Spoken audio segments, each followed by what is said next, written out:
a massive step further. It was the last time Alexander would see his homeland and his mother. It says he entered Asia Minor, and the first city he conquered was Baalbek. You can look that up, which he renamed Heliopolis. Then he liberated Ephesus. Now, Ephesus is mentioned in the scriptures. Why did Paul go up to Ephesus, of all places? Because you had Israelites up there in a Greek state of mind. That's why I said the Jews first and also the Greeks. It says from Persian rule. So he's taken down, the Persian strongholds step by step. Then Alexander defeated the Persian army's main force at the Battle of Issos. Issos. Next, he sacked the city of Sidon and Aleppo. Aleppo still, you have a place called Aleppo today in Syria, and then conquered the rest of Syria. So Aleppo is an actual place that still, they kept that name. They kept the name Syria. They kept the name Aleppo and Egypt. These things were going well for Alexander. He would have been about 24 years old, and he was undefeated. And why was he undefeated? Because the Most High put the spirit on him to fulfill prophecy. Every single battle was a victory for him. He felt so. This was divine. How do you say? The divine. Not divine inspiration. Divine providence, this was divinely done. I can't think of the word. Please forgive me. He felt invincible. He felt that his victories were proof that his mother had always been right. He would have felt like he really was a god. Because what did she tell him?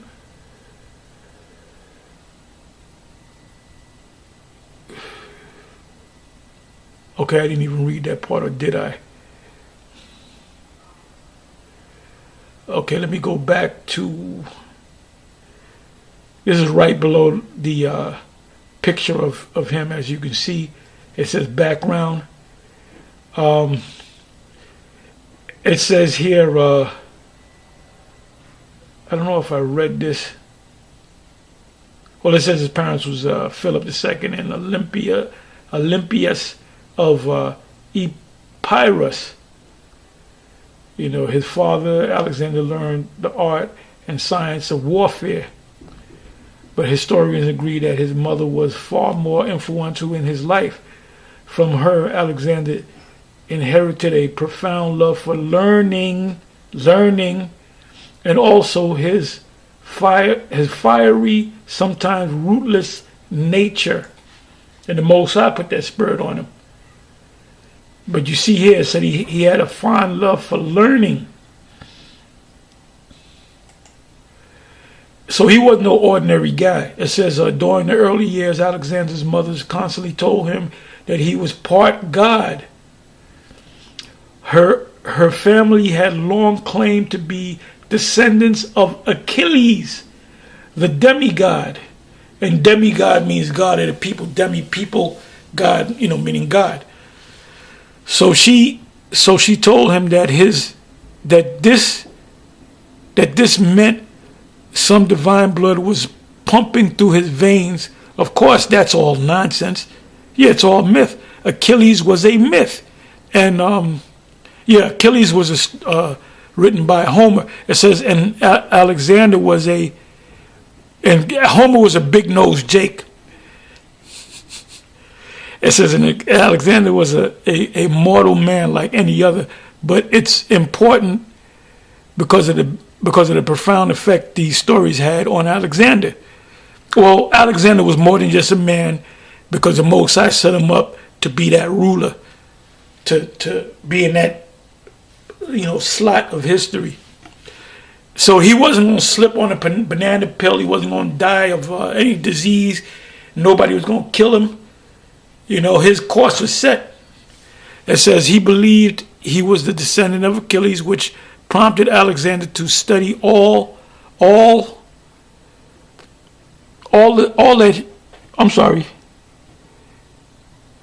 which prompted Alexander to study all he could about the demigod, that demigod being Achilles. In his adult years, Alexander even carried with him a copy of Homer's Iliad, which chronicled Achilles' conquest. And like I said, Homer was a writer, and Achilles was a character out of Homer's mind. Every night he slept with this book under his pillow. He carried it with him into every battle. Now listen at this. This is a fascinating thing that I didn't know about. It says, when Alexander was young, he was personally taught by Aristotle. And also we read something about the men, the 4 generals that came up with him. They all came up as young men. And I don't know if it was all of them or some of them. I believe it was all of them that they were taught and trained by Aristotle. Which Aristotle and Homer would have to be Jakes. Aristotle would have to be a Jake. Aristotle, what's this one? The main one. Damn, I forget these names. The main Greek teacher. Aristotle came after him. Damn. Anyway, it'll come back to me. It says, among the subjects, Aristotle, listen at this. Among the subjects, Aristotle, and this is another reason why I believe Aristotle is a Jake. Among the subjects Aristotle taught him was the Hebrew language. Now, how in the hell did a Greek guy learn Hebrew? I thought they were Greeks. Aristotle had to be an Israelite. Now, I can't give you a picture and show him standing next to the 12 tribe sign, you know, wearing fringes. But, you know, when Jake does things, they go all out, man. And no matter where we go, we make that place great. We're that light. We're the salt of the earth, literally. So, you know, according to me, Aristotle had to be a Jake. So, Alexander was being taught by a Jake. In my opinion. It says, but he taught him Hebrew, the Hebrew language. Now, how do you know the Hebrew language? Maybe because he was a Hebrew?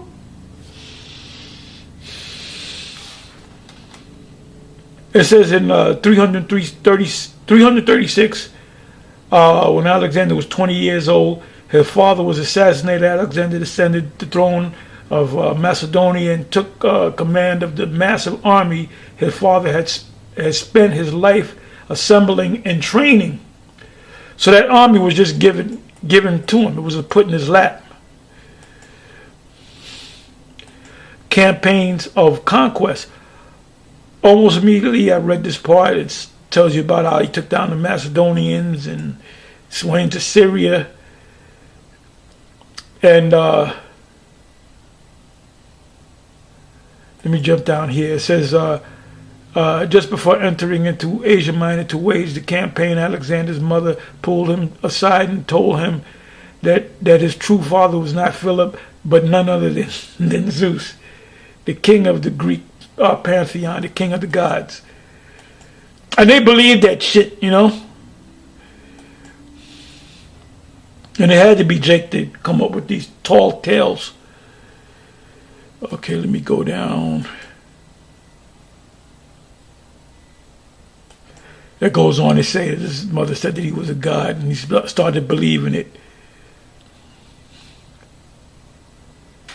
Okay, it was around that time that Alexander set his sights on Jerusalem, which Jerusalem means city of peace. Alexander, these ancient prophecies are about you. It says Josephus, and that's where it's mentioned. Josephus, a Jewish historian who lived in the 5th first century AD, said that when Alexander was just about to enter the city of Jerusalem, the Jewish or the Israelite high priests, which were actually Levites, at that time, a man named Joshua, which is a play on the name Judah. It might have been Yahawadiah. Met him on the outskirts of the city.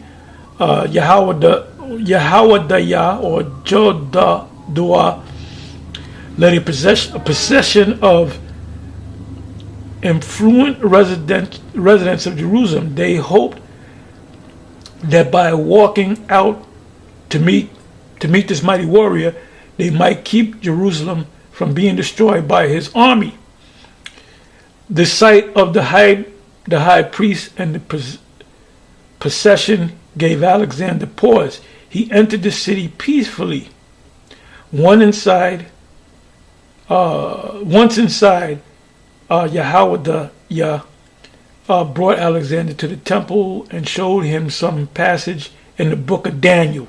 So this was the priest named Yahawadiah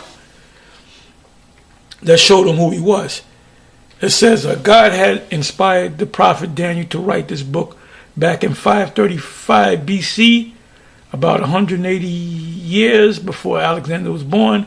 But we know that because of Daniel 10 verse 1, in which Daniel says he wrote in the 3rd year of the reign of Cyrus the Great. Historians agree that would have been around 535 BC. So these historians know that these accounts actually took place because there's secular records on it, and it links up right with the scriptures.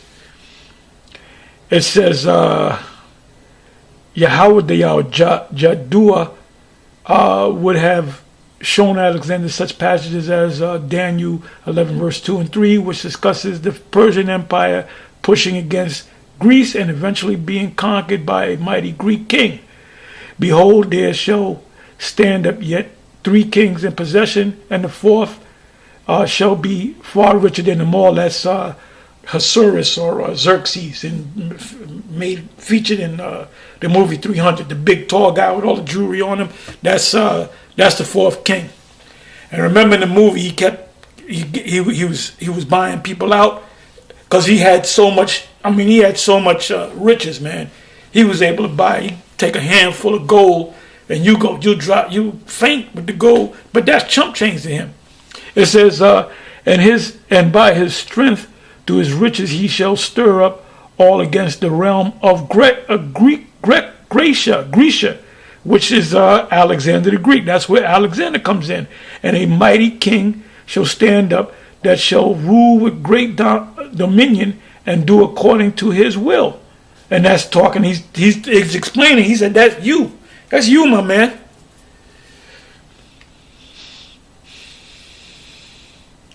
It goes on to say, Yahawadiah or Jadua, which is Yahawadiah, would also likely have shown him companion passages in Daniel 8, which give more detail about the mighty king of Greece, who would defeat the Persian Empire. These passages truly are about Alexander the Greek, and they were written around 200 years before his reign began. Let me read a little bit more. It says, you can imagine Alexander the Great standing in a temple next to the high priest. And that's why we talk to people. We'll talk to people and we'll explain, you're an Edomite. We're telling you now. Hey, Alexander believe what the priest showed him. And now we're showing you who you are. You're Edomites, but you don't want to accept it. But you are the Edomites. It says you can imagine him being shown an ancient scroll with the words. And by the way, we just read that Alexander knew Hebrew. So Alexander was most likely talking to him, and he had to be talking to him in Hebrew. It says, scroll with the words of Daniel written on it. Thanks to the education he had received from Aristotle. What did he receive? What was part of his education? Let's read on. Alexander could read the Hebrew words Daniel had written. He needed no translation. Check that out. Check that out. So he read it for himself.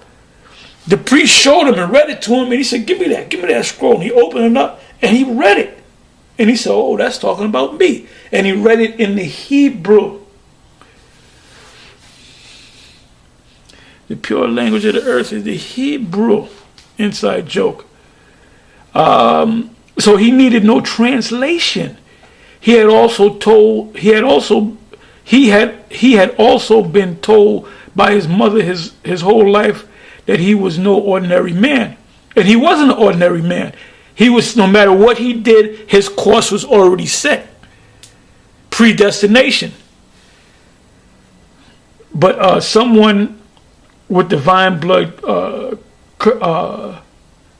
coursing through his veins, this passage in Daniel, of course, did not say he was divine in any way, but in a way he was, because he was set up by the Most High.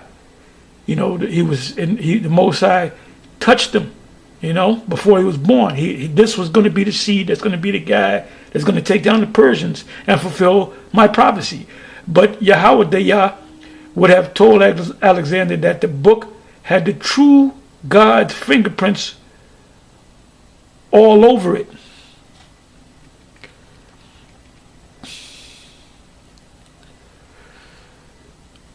You know what? This is a good read. It says, he says, we don't know all the details. We can only speculate about Alexander's thought process, but it may be that the fact that his mother had always told him he was of divine origin made him more open to believing these ancient holy scriptures. So Alexander believed it. The high priest, Yahweh, showed him the scriptures. He read it to him. Then he said, let me look at that for myself. Do you know I happen to read Hebrew? And he opened up and this is a new thing. I'm just finding out about this. I didn't know that Alexander knew anything about Hebrew. That's why he got to study.